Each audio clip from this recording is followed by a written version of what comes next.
सुन रहे हैं ईएफए school radio. सुस्वागतम, सुप्रभात, गुड मॉर्निंग। एक नए दिन के साथ ईएफए स्कूल शासकीय महारानी लक्ष्मीबाई कन्या उच्चतर माध्यमिक विद्यालय जबलपुर से मैं सेजल बर्मन इस शानदार एपिसोड के साथ आप सभी का करती हूँ स्वागत, वंदन, अभिनंदन। तो दोस्तों, जैसा कि आज देखा जाए तो दिन बड़ा अच्छा है। आशा करती हूँ इस अच्छे दिन के साथ आप भी अच्छे होंगे। तो चलिए जानते हैं क्या है आज के मुख्य विषय। सबसे पहले हम जानेंगे हमारे विद्यालय के मुख्य समाचार, उत्साह से भरपूर चटपटी कहानियाँ, रोचक सैर सपाटा, सुमधुर गीत, देश विदेश में चली आ रही खबरें, मस्ती से भरी कविता और जानेंगे आखिर कौन है टीचर्स ऑफ द डे और कौन है स्कूल सुपरस्टार। तो चलिए बढ़ते हैं आगे। दोस्तों, खबरें तो बहुत सुनी होंगी आपने, लेकिन हमारे ईएफए की खबरों की तो बात ही कुछ और है। स्कूल की मुख्य खबरें विद्यालय की छात्रा आंचल जैन आप सभी को सुनाएंगी। तो चलिए सुनते हैं खबरें और होते हैं तरोताजा।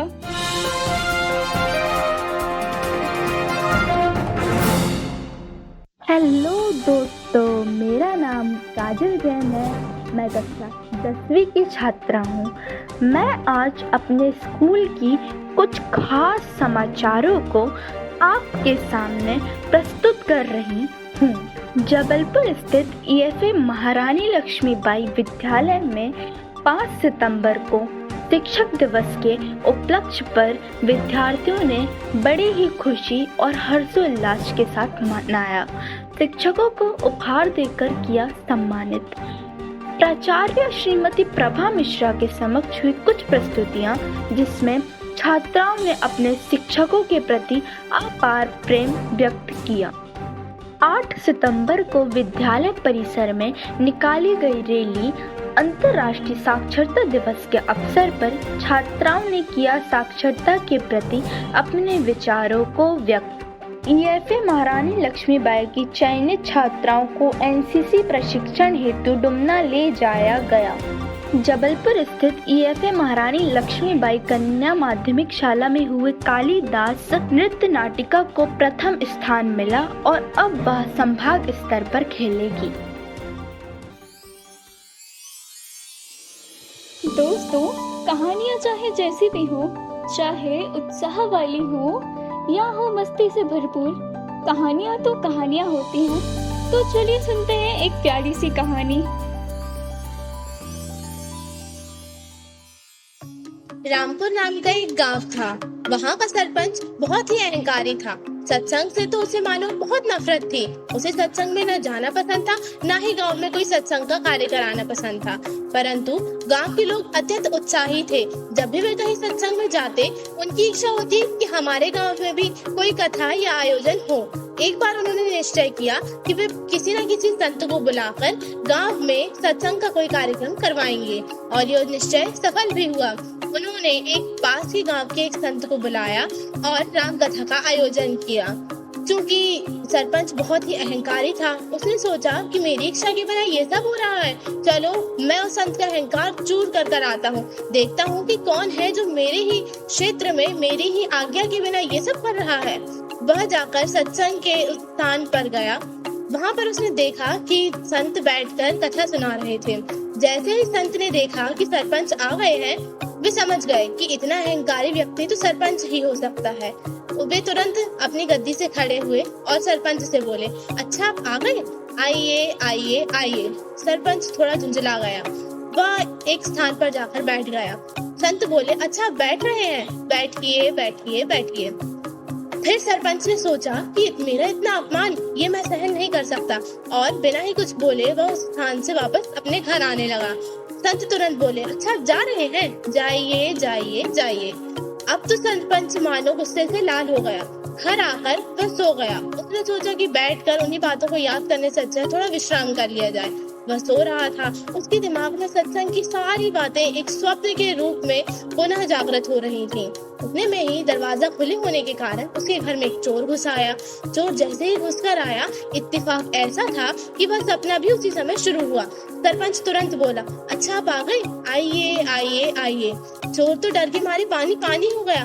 उसने सोचा ये सरपंच बड़ा ही दिव्य दृष्टि वाला है, सोते हुए भी देख रहा है कि मैं कहाँ से आ रहा हूँ। फिर उसने सोचा क्यों ना अलमारी के किनारे बैठ जाता हूँ। जैसे ही वह बैठा, सरपंच तुरंत बोला, अच्छा बैठ रहे हैं, बैठिए बैठिए बैठिए। अब तो चोर बैठ गया, लेकिन वह ये सोच रहा था कि सरपंच के पास ऐसी शक्ति आई कहाँ से। उसने सोचा कि अगर इसने मुझे पकड़ लिया तो। वह तुरंत भागने लगा। जैसे ही वह जा रहा था, उसकी आवाजें सुनाई तो नहीं दे रही थी, परंतु सरपंच तुरंत बोला, अच्छा आप जा रहे हैं, जाइए जाइए जाइए। अब चोर तो बहुत डर गया। थोड़ी देर बाद जब सरपंच की नींद खुली, गांव के सारे लोग सरपंच के घर आए और कहा कि सरपंच जी, आपने ऐसा क्या कमाल किया कि चोर आया और बिना चोरी करे ही चला गया। सरपंच बोला, मैंने तो कुछ भी नहीं किया। तब एक गांव का व्यक्ति बोला कि मैंने सारी घटना देखी। सरपंच जी उन सारी बातों को स्वप्न में दोहरा रहे थे जो उन्होंने सत्संग में सुनी थी। तब सरपंच को समझ में आया कि सत्संग का क्या महत्व है, इसीलिए हमें भी अपने जीवन में सत्संग करना चाहिए और सभी की अच्छी बातों को अपनाना चाहिए।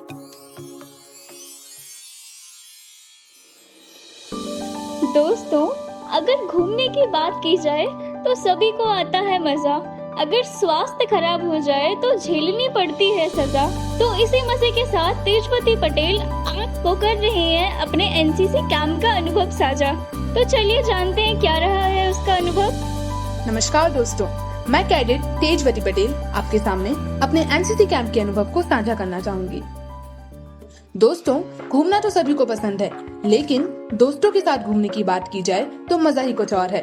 और उन्हीं दोस्तों के साथ मैं एनसीसी कैंप में गई थी, जो कि मेरे लिए बहुत ही यादगार समय था। कैंप की थीम विविधता में एकता थी। एनसीसी के द्वारा आयोजित किया गया कैंप, जहां अलग अलग क्षेत्रों से कैडेट्स आए थे। 600 से अधिक कैडेट हम सभी एक फौजी अनुभव ले रहे थे, जहां हमें बहुत सी प्रतिक्रियाएं कराई गई एवं अलग अलग क्षेत्रों में ले जाया गया। अभियान भी चलाया गया। हमें वहां पर अनुशासन पूर्ण रहना सिखाया गया। साहस और शक्ति का संचार किया गया। भारत के सम्मान के प्रति जागरूक किया गया। मैंने थोड़े ही समय में एक लघु भारत या छोटे भारत को देखा। मैंने सैन्य अधिकारियों का अगला पक्ष भी देखा, जहां वे गीत गाते, नृत्य करते, चुटकुले सुनाते। धीरे धीरे हमने बहुत सी यादों को संजोया और मैं जब वापस लौटी तो मेरे पास यादों, सबक, नए दोस्तों और खुद को बेहतर बनाने की चुनौती एक बहुत बड़ा सूटकेस होता। मुझे शिविर जीवन, फौजी जीवन बहुत पसंद आया और मैं इसे जीवन भर याद रखूंगी। धन्यवाद। दोस्तों, संगीत को हम छू नहीं सकते, संगीत को हम छू नहीं सकते, लेकिन कहते हैं ना, संगीत हमें छू सकता है। इसी तरह आपके दिल को भी जीतने खुशीबेन विद्यालय की एक छात्रा एक गीत गाने जा रहे हैं। तो चलिए सुनते हैं खुशी का एक सुमधुर गीत।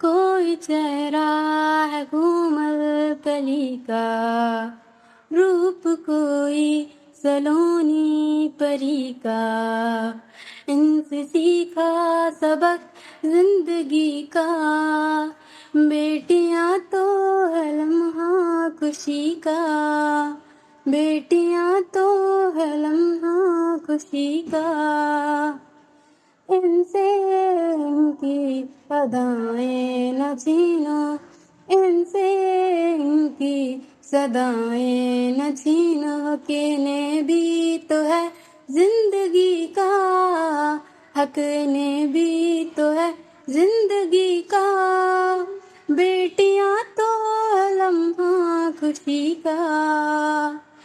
हमने रब को तो देखा नहीं, पर रूह ये है खुदा का ज़मीं पर, रूह ये है खुदा का ज़मीं पर, एक एहसास है रोशनी का, बेटियां तो है लम्हा खुशी का, बेटियां तो है लम्हा खुशी का।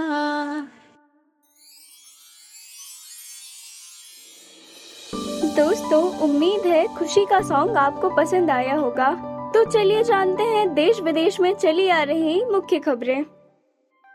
भारत का 41वां विश्व धरोहर यूनेस्को द्वारा कलकत्ता में स्थित शांति निकेतन को घोषित किया गया। इस वर्ष G20 की मेजबानी भारत को सौंपी गई। इस वर्ष इस शिखर सम्मेलन का मुख्य विषय है वसुधैव कुटुंबकम, जिसका अर्थ है विश्व एक परिवार है। इसका आयोजन भारत की राजधानी नई दिल्ली में हुआ। यह इसका 18वां संस्करण था। अगले वर्ष इसकी मेजबानी ब्राजील करेगा।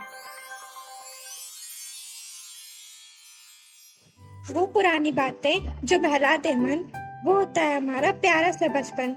बचपन की यादों को हमने समेट रखा है। अरे बचपन का मजा तो सबने ले रखा है। बचपन में हम आंगन से उठाकर खाते थे मिट्टी, पेड़ों से तोड़ इमली खाते थे जो होती थी खट्टी। बचपन में बहुत सारे खिलौने थे, पर उनमें से एक बहुत प्यारा था। उसे बस कोई न ले, क्योंकि वो सिर्फ हमारा था। बचपन में हम चलते चलते खूब गिरते थे। चलते समय ध्यान न रहता, कहीं पर भी कूद पड़ते थे। बचपन पर कोई डांटे तो रोकर घर आ जाते थे। हमारी गलती क्या है, हम यही नहीं बताते थे। पहली बार स्कूल जाते समय हम बहुत नखरे दिखाते थे। स्कूल से आकर खेलने लग जाते थे। शरारत करने पर स्कूल से बहुत शिकायतें आती थी। एक वही आदत थी जो बचपन को अनोखा बनाती थी। बचपन के वो छोटे कपड़े देख अभी भी हंसी आती है। बचपन की वो प्यारी बातें तो सभी को हंसाती है।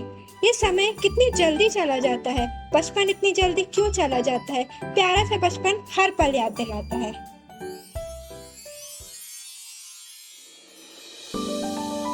दोस्तों, सुपरस्टार तो सभी बनना चाहते हैं, लेकिन स्कूल में जो बना स्टार, उसी ने तो रचा इतिहास। तो चलिए जानते हैं कौन है स्कूल सुपरस्टार। दोस्तों, हमारे विद्यालय की 3 सुपरस्टार हैं। पहली और दूसरी है कक्षा 12वीं की निहारिका पटेल और पवित्रा नामदेव, जिन्हें सीएम द्वारा स्कूटी वितरित की गई। और तीसरी है कक्षा 10वीं की शची गौतम, जिन्होंने कक्षा 10वीं में सर्वोच्च अंक प्राप्त किए हैं। इस हेतु सीएम द्वारा उन्हें लैपटॉप दिया गया। तो दोस्तों, अब हमने ये तो जान लिया है कौन है स्कूल सुपरस्टार, तो चलिए जानते हैं कौन है टीचर्स ऑफ द डे। इसके लिए विद्यालय की छात्रा पूजा शर्मा, समिता जग्गी मैडम जो कि विज्ञान की शिक्षिका है, उनका लेने जा रही हैं साक्षात्कार। मैं पूजा शर्मा आज ईफा रेडियो के लिए आपका इंटरव्यू लेना चाहती हूँ। क्या आप मुझे कुछ समय देंगी? अवश्य बेटा, पूछो क्या पूछना चाहते हो। मैम, आपके बचपन में पढ़ाई के दौरान ऐसा कौन सा विषय था जो शुरू की क्लास में आपको पसंद नहीं, लेकिन बाद में आपका सबसे ज्यादा पसंदीदा बन गया? वैसे तो मुझे सभी विषय अच्छे लगते थे। मैंने पोस्ट ग्रेजुएशन करने के लिए विज्ञान विषय चुना, पर हाँ, संस्कृत मुझे बहुत कठिन लगता था। लेकिन आज संस्कृत ही मुझे बहुत अच्छा लगने लगा है। मेरा विषय ना होने के बाद भी मैं बहुत मन लगाकर संस्कृत पढ़ती हूँ। क्या आप मुझे संस्कृत का एक श्लोक सुनाना चाहेंगी? मुझे बहुत से श्लोक याद हैं। एक बहुत अच्छा श्लोक जो वेदों से लिया गया है, वो मैं तुम्हें सुनाना चाहती हूँ। ओम विश्वानि देव सविता दुरितानि परासुव यद्भद्रं तन्न आसुव। इस मंत्र का अर्थ होता है कि हमें अपने सारे दुर्गुणों को छोड़कर कोई एक कल्याणकारी गुण पकड़ना चाहिए, जिससे हमारा पूरा व्यक्तित्व विकसित हो सके। मैम, मुझे आपका ये श्लोक बहुत पसंद आया।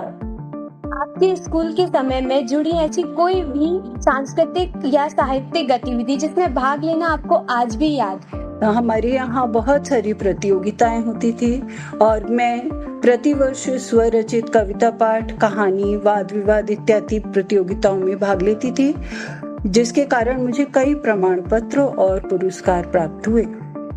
आपके विचार में भारत की नई शिक्षा नीति पढ़ाई के अलावा अन्य गतिविधियों के माध्यम से बच्चों के व्यक्तित्व विकास को बढ़ाने में कितनी सहायक है? आजकल की नई शिक्षा नीति कौशल विकास पर आधारित है, इसीलिए मेरी समझ से बच्चों के समग्र व्यक्तित्व का विकास इस शिक्षा विधि से, इस शिक्षा नीति से हो सकता है। आपको अपने बचपन में स्कूल की कौन सी कविता पसंद थी? आपसे निवेदन है कि इसे हम हमारे ईफा रेडियो के लिए रिकॉर्ड भी करना चाहते हैं। बचपन में मेरी हिंदी टीचर ने मुझे कविता सिखाई थी और उस कविता का शीर्षक था कदम्ब का पेड़, और वह कविता मुझे अभी भी स्मरण में है। उसकी कुछ पंक्तियां मैं अपने याद के अनुसार आपके समक्ष प्रस्तुत करना चाहती हूँ।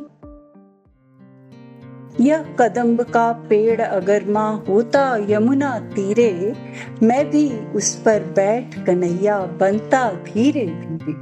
ले देती यदि मुझे बांसुरी तुम 2 पैसे वाली, किसी तरह नीची हो जाती वह कदम्ब की डाली।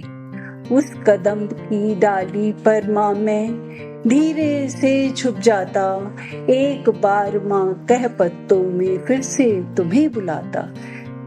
कुछ थोड़ा बहुत इधर उधर हो रहा है, पर हाँ, ये कविता मुझे बहुत मन को छूती थी और बहुत अच्छी लगती थी। मैम, मुझे अपने बचपन में मुझे भी ये कविता बहुत ज्यादा पसंद थी और मुझे अभी भी बहुत पसंद है। चुनाव के आयोग के मुख्य कार्य कौन कौन से होते हैं मैम? चुनाव एक बहुत जटिल प्रक्रिया है।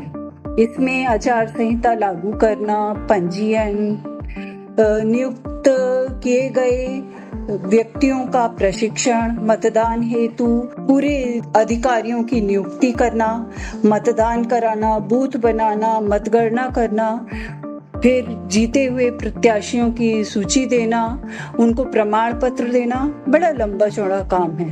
जी मैम।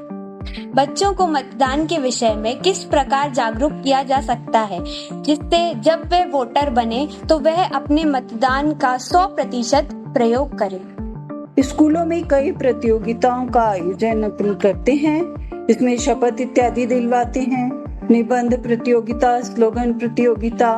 इसके माध्यम से बच्चों के अंदर मतदान आवश्यक है यह बोध होता है और वो अपने से जुड़े कई लोगों को भी इस बारे में जागरूक कर पाते हैं। बच्चे किस प्रकार आम जनता को मतदान के लिए जागरूक करने में आपके विभाग के लिए उपयोगी सिद्ध हो सकते हैं? अवश्य हो सकते हैं उपयोगी सिद्ध, क्योंकि बच्चों के माध्यम से हम एक बहुत बड़े समुदाय तक अपनी बात पहुंचा सकते हैं। और मतदान के लिए बच्चे हमारे वो सिपाही हैं जो हमारी बात जन सामान्य तक ले जाने में हमारी बहुत मदद करते हैं। Yes ma'am. मैम, एक आखिरी प्रश्न। पहली बार मतदान देने वाले युवा मतदाताओं को आप का क्या संदेश देना चाहते हैं? युवा मतदाताओं से मैं यही कहना चाहती हूँ कि अपना मतदान का प्रयोग अवश्य करें और सही प्रत्याशी का चयन करें। किसी भी लोभ लालच में ना आए। वह व्यक्ति जो जनता के लिए समर्पित भाव से काम कर सकता है, उसे चुनने में ही देश का कल्याण होता है। मैम, आपने मुझे इतना वक्त दिया उसके लिए बहुत बहुत धन्यवाद। दोस्तों, यह था हमारा प्रथम प्रयास। आपको कैसा लगा यह एपिसोड? मिलेंगे नए एपिसोड के साथ। MLB स्कूल की छात्राएं व शिक्षक शिक्षिकाएं। जय हिंद, जय भारत।